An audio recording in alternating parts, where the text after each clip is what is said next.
à la fois opposition et complémentarité avec d'autres. L'atopique serait, au fond, une sorte de récurrence sans signifiance. Il serait parfois la tentation d'avoir, au fond, une sorte de signifiant sans signifier, en quelque sorte. Voilà comment je verrai les choses. Donc le motif, il y a un langage du motif. Il y a un langage du motif qui est nécessairement un langage qui repose sur un décryptage de type symbolique, mais on ne pourrait pas dire qu'il y a un langage des motifs.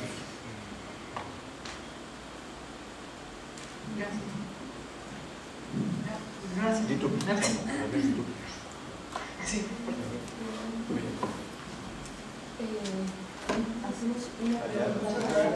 Gracias.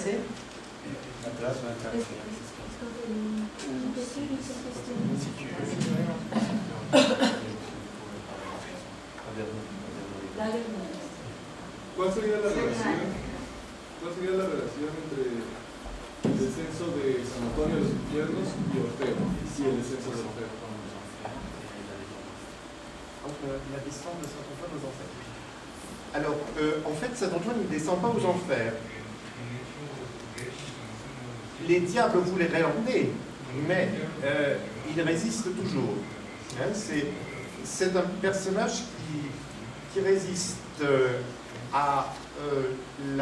au voyage, à ce qu'on appelle la catabase, hein, c'est-à-dire descente aux enfers. Dans sa structure de base, disons, les textes que j'ai mentionnés, il n'est jamais question d'un voyage aux enfers. Par contre, dans le conte italien, il voyage dans les enfers pour aller chercher le feu, mais je dirais que ce sont des enfers qui, dans le même contexte prométhéen, est plutôt un voyage vers le ciel, puisque c'est le ciel qui est le véritable séjour du feu. Hein, c'est le feu des étoiles, le feu empyré, puros en grec.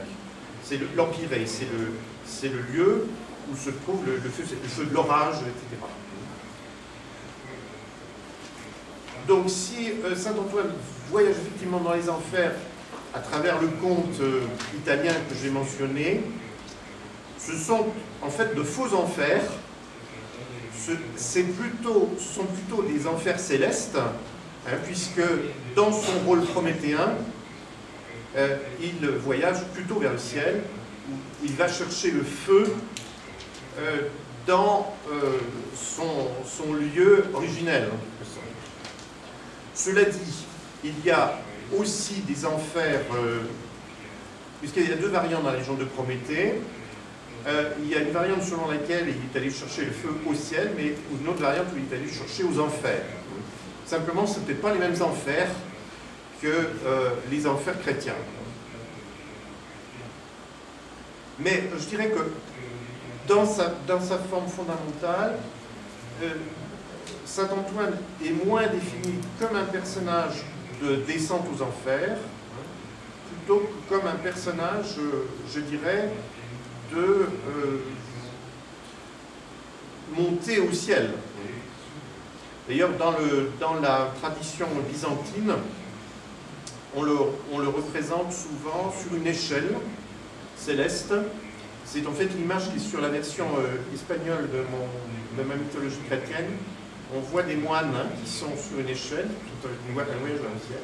Et parmi ces moines, il y a Saint-Antoine, hein, justement, c'est une icône, une des icônes de Saint-Antoine.